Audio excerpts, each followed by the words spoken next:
All right. Yeah. Back in Glasgow, gangland, the Lyons versus the Daniels. Yeah, it is starting to kind of bubble up now. But yeah, let's go. Oh yeah, Kev's request. Yeah, let's go.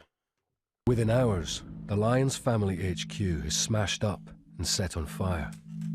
Yeah, they robbed a minute.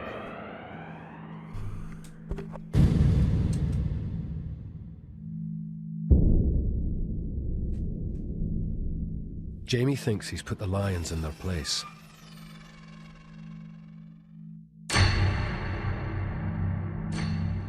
But there's a dangerous young cub in the Pride. –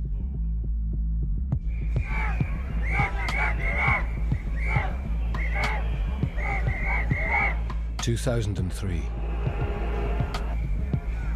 What is 100% certain is that Saddam must be disarmed of the weapons of mass destruction.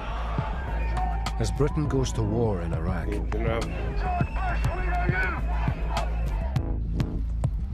trouble is brewing on the streets of Glasgow.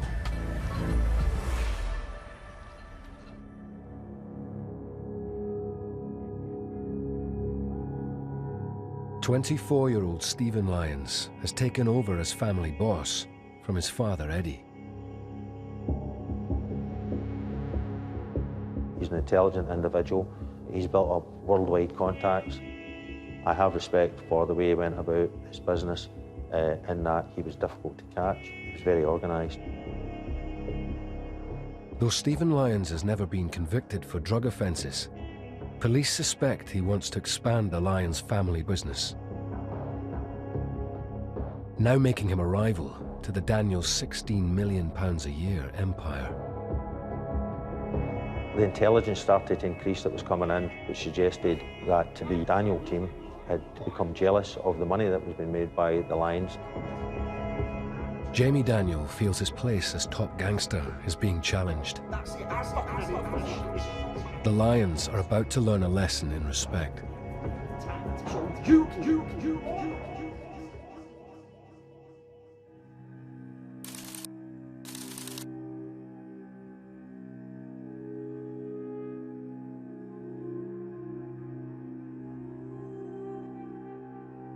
The target, Stephen Lyons' uncle, 38-year-old Johnny.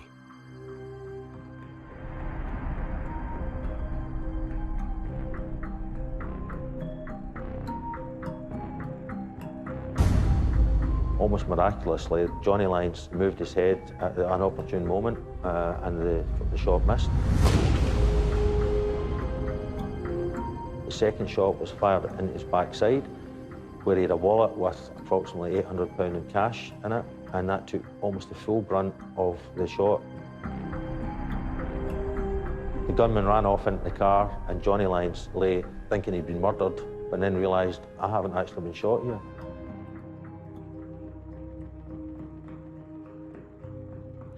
Lucky. A failed assassination attempt, a declaration of war for two rival gangster families.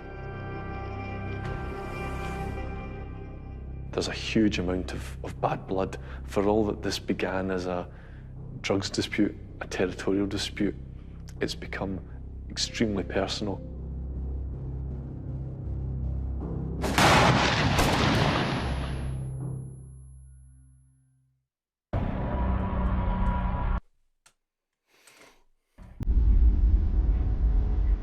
Good morning, Glasgow. It's the 6th of November and it's time to put those fireworks away.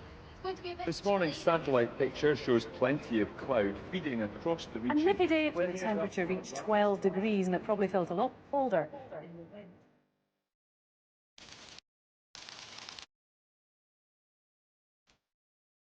Gangster Jamie Daniel is sending his enforcer, Kevin Gerbil Carroll, on a bizarre mission.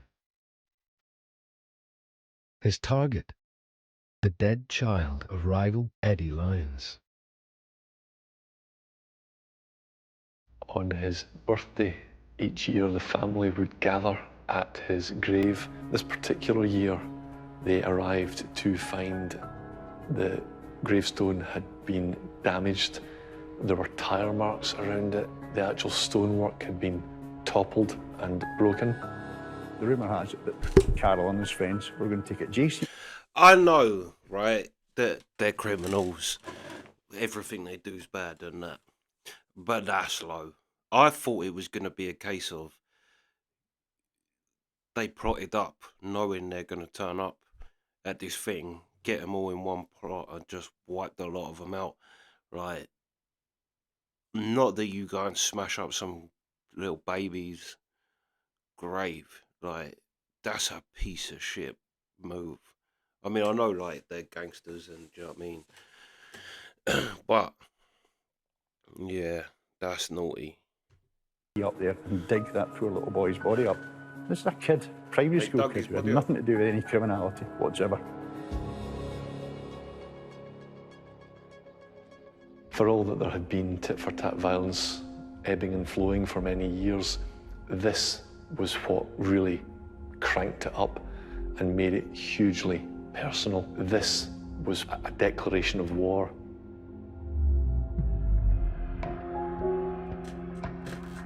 The obvious target of the Lyons retaliation, Kevin Gerbil Carroll.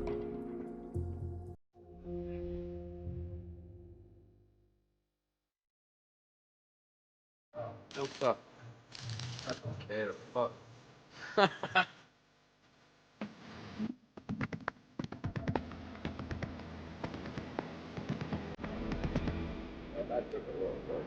Yeah? Fucking hell, man!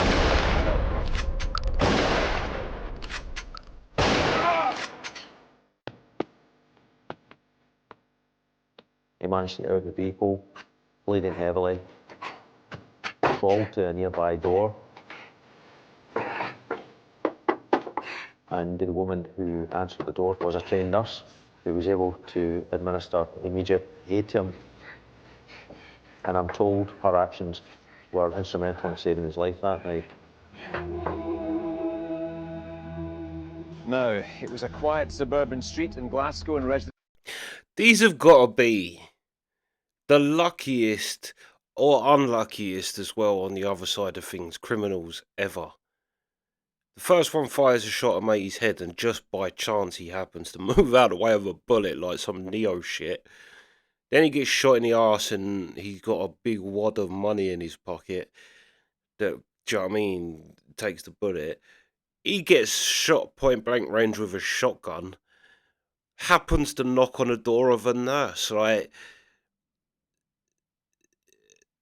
Crazy. On one hand, yeah, for the gang person getting shot and that, you're incredibly lucky, but they must have been sitting there going, what is the chances? He gets shot with a shotgun, knocks on the door of a nurse.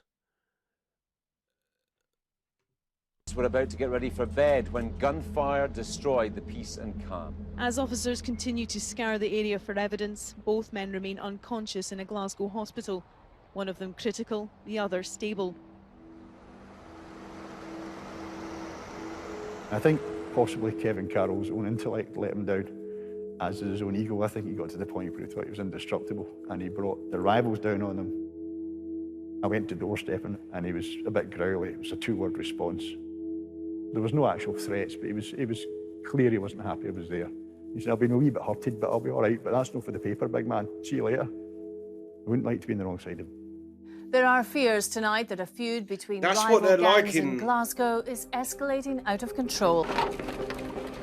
That is what I love and have come to love about Glasgow gangsters, is that I got hurted a wee bit. It's like they say these horrendous stories just with such a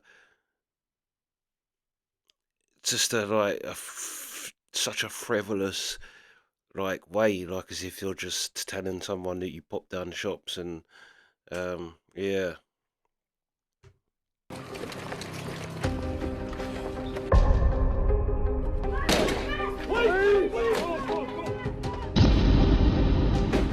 Following the shootings, the family are now very prominent. They're right in the sights of the police.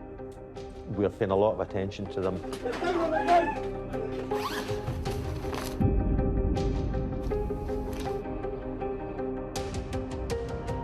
The Lyons are hit hard with police drug raids and cash seizures.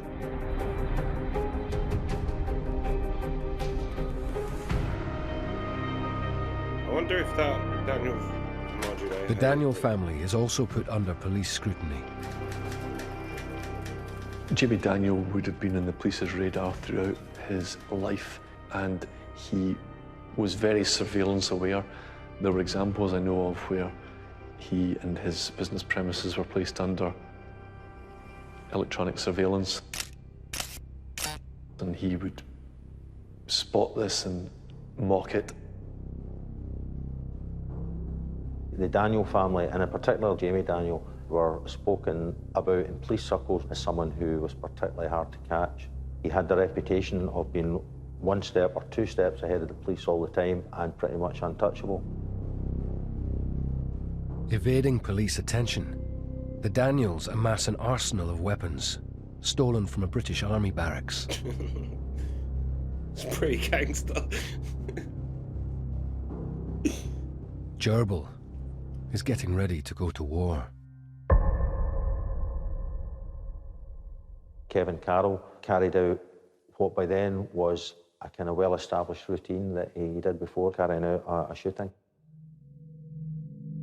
He would shave all his body hair off.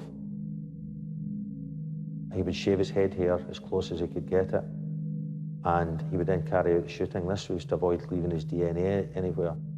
And at the conclusion of the shooting, he would douse his whole body in diesel to eliminate any trace of firearms discharge residue. Tensions are running high in the Glasgow underworld. What happened next was quite extraordinary. It was one of the most high-profile incidents to take place in this feud.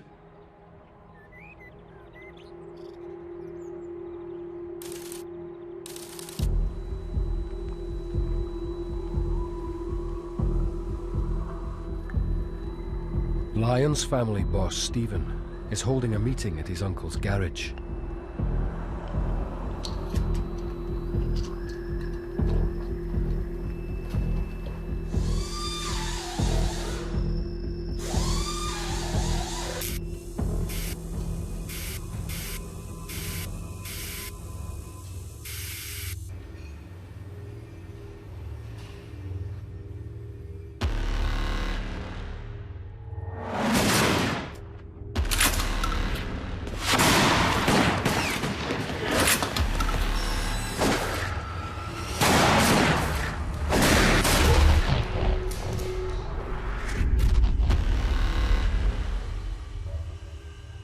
In just 3 minutes, it's all over, and the gunmen make off.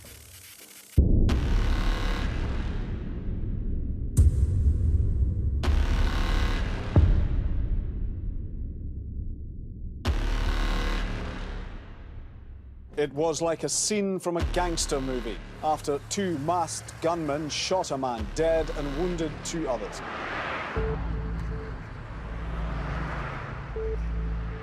Stephen Lyons suffers a serious gunshot wound to the leg. His 21-year-old cousin Michael lies dead in a pool of blood.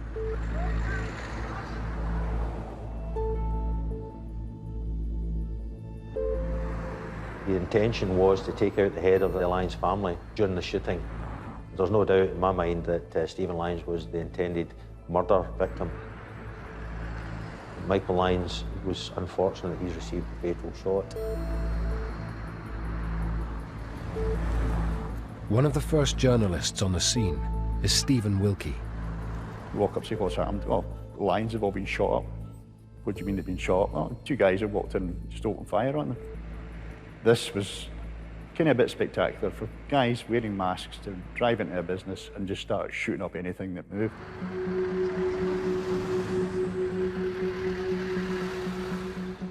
The murderous attack has brought the gang feud into the public eye. The Lamb Hill MOT station shooting is... Again, no. I mean, yeah, he's 21-year-old, but and that's bad. That he's, but then he probably kind of affiliated with them, and do you know what I mean, a full family crime family member. But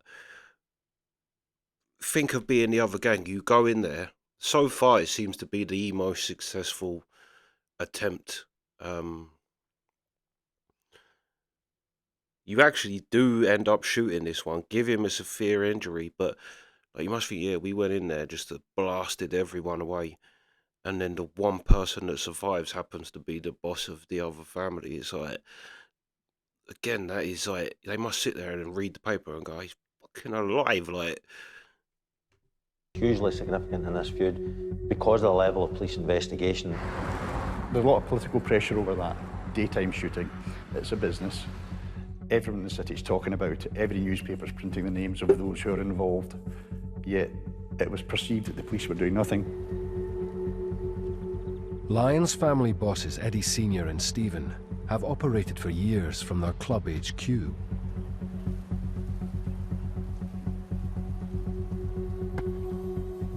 The murder of Michael Lyons now forces the police to take action. Shutdown follows gun down. As police name the dead man killed last night, Glasgow City Council has closed a controversial community centre run by the man's uncle. Almost immediately, the authorities, after spending years of perversely backing Eddie Lyons' regime at the community centre, had him evicted. he ain't even about that no more. Turfed out from their stronghold, the Lyons family is in complete disarray. Recovering from his bullet wounds. It's funny as well, isn't it, that so far the police seem to be having more effect on this lot, and they was the ones that was a bit more kind of cooperative to the, well, I don't know about cooperative, but a bit more, do you know what I mean, police friendly, as opposed to the, I wonder if that is because they are so closed off to the police that they just don't get the information on them. Because otherwise you would say, you'd think that the Daniels was actually just grassing them up, but not if they hate the police that much. Mind you, you could get tip people off, I suppose, anonymous, but yeah, anyway, let's go. Boss Stephen flees to Spain, fearing for his life. The perception was the Lyons were on the run and had nowhere left to go. An outside observer would have regarded that as game over. The Daniels have won.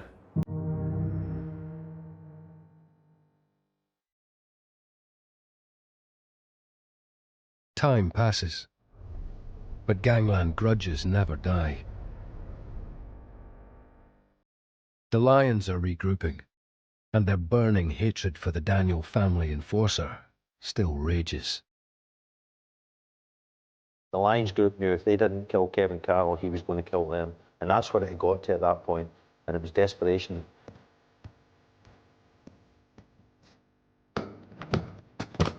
To get at 29-year-old Gerbil, the Lyons are going to exploit their connections. The Lyons group have become almost obsessive in their attempts to track down Kevin Carroll with the intention of murdering. They had actually infiltrated the police and were getting raw intelligence about the person they were trying to kill. It charted the movements of Kevin Carroll, his vehicles, his associates, live, crucial intelligence the police had from informants and other sources.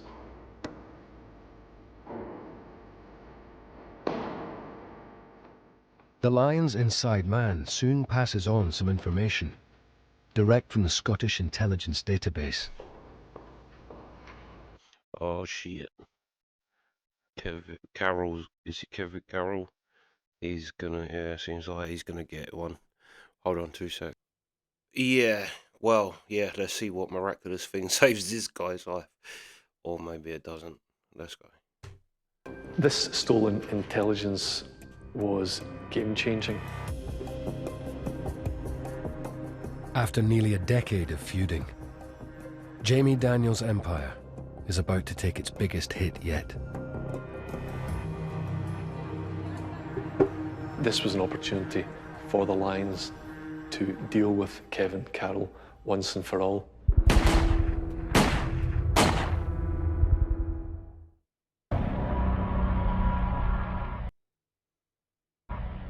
They have terrorised Glasgow for a generation, locked in a bloody war over territory, drugs and money. The Lyons and the Daniels rule by fear, intimidation and violence. The decade-long war between Glasgow's two rival gangster families has been publicly exposed and is about to reach its bloody climax.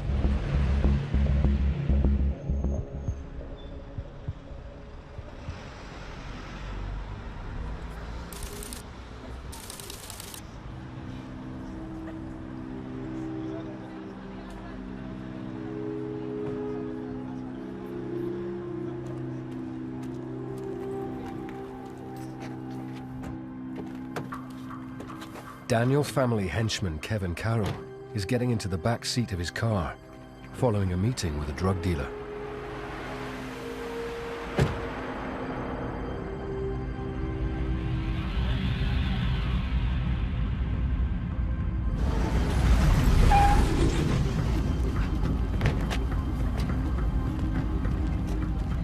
Kevin Carroll is totally trapped in the back of this car. He sees them coming.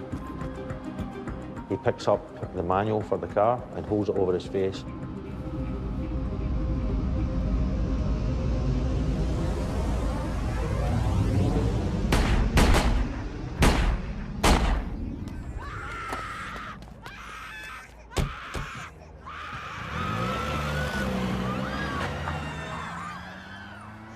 Kevin Carroll is struck at least 5 times. He's hit in the head. He's dead instantaneously. I was going to say, if that manual saves his As life. armed police and onlookers surround the car in which Kevin Carroll was Busby killed. said she saw a hooded man holding a Clint Eastwood-style gun. There were lots of people around, and Mrs. Busby then recalled how she could hear a baby crying. A shopper thought she was caught up in another Dunblane massacre when she heard gunfire in a supermarket car park. This was a normal working day in a suburban supermarket. There was ordinary families, people going about their daily business. It was a scene of absolute horror and devastation. A premeditated killing carried out with extreme violence, in effect an execution. Kevin Carroll was killed by 13 bullets fired from these guns. Spent cartridges littered the car park.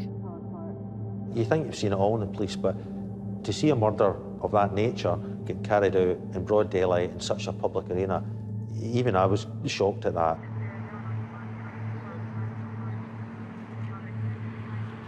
It sends out a really powerful message to folk. It's the classic, don't F with me, you know. Here's your top man, your big feared enforcer, your main man.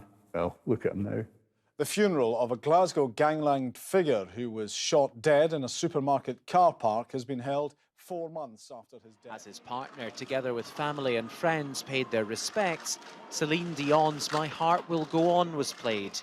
Floral tributes in the hearse included one saying, "Gerbil," while a card read, "Daddy, you will always be our hero." The murder of Kevin Carroll would undoubtedly have harmed Jamie Daniel, both in terms of business, the logistics of losing someone so important and so high profile, and also on a personal level.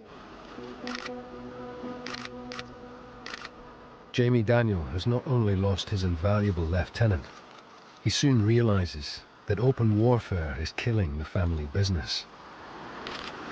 There have been calls in Parliament for the Scottish Government to stand up to gangsters after an underworld killing outside a busy Glasgow supermarket. The time is now right for this Parliament to show leadership by standing up to these unacceptable gangland activities.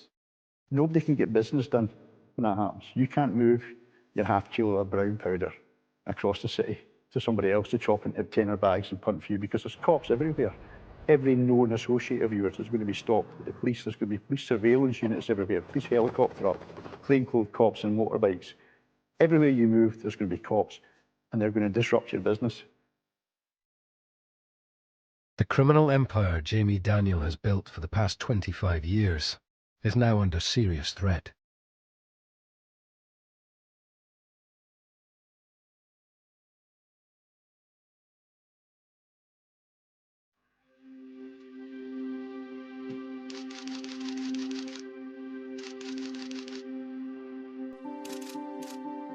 Just 1 month after Gerbil's murder, the 52-year-old is arrested for road rage. He'd never appeared on the radar. There was no sign of this guy involved in criminality. So you suddenly have a guy who's at the top of the tree in the criminal world getting done for road rage. But this was a student, I think it was, who was messing around the road. He made a manoeuvre. Jamie Daniel didn't like it. He assaulted the guy. That's not the way someone at the top of the game in the criminal world works. They don't want to be doing that. To stick your head above the parapet like that shows that you're maybe not thinking right. So I think that was a sign that he was losing the grip. Sentenced to 12 months imprisonment, Jamie Daniel's quarter-of-a-century reign as Scotland's top crime lord crumbles. It did feed a perception that the police could, in fact, bring these people to account, and even someone like Jamie Daniel, they weren't untouchable. The justice system could get them.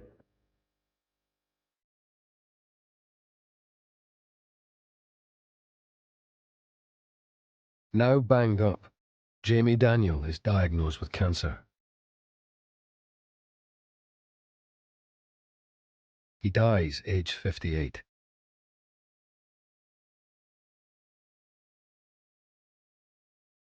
The gangland boss's funeral attracts hundreds of mourners.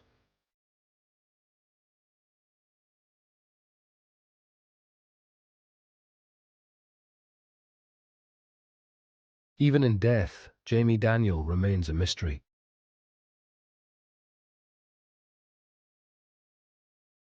Jamie Daniels accrued a lot of money, but he was able largely to keep that secret. The police were largely ineffective in really tracking down exactly where his money was coming from. The death of Jamie Daniel is hard to interpret. It's not like some kind of mafia movie where he names a successor and there's this clearly defined structure. I think largely organised crime groups are a little bit more chaotic than that. There was no longer this figurehead who had a pedigree. None of these boys that followed in his shadow have got any of that. Jamie's death marks the end of an era for the Daniel family. But their war against the Lyons is far from over.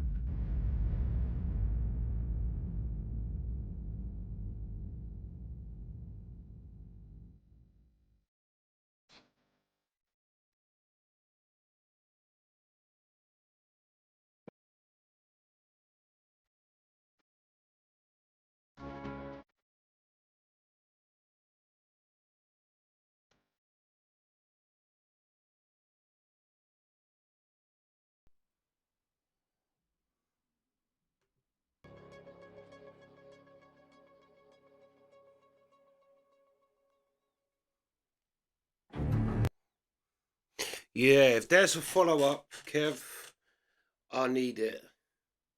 Because that was fascinating.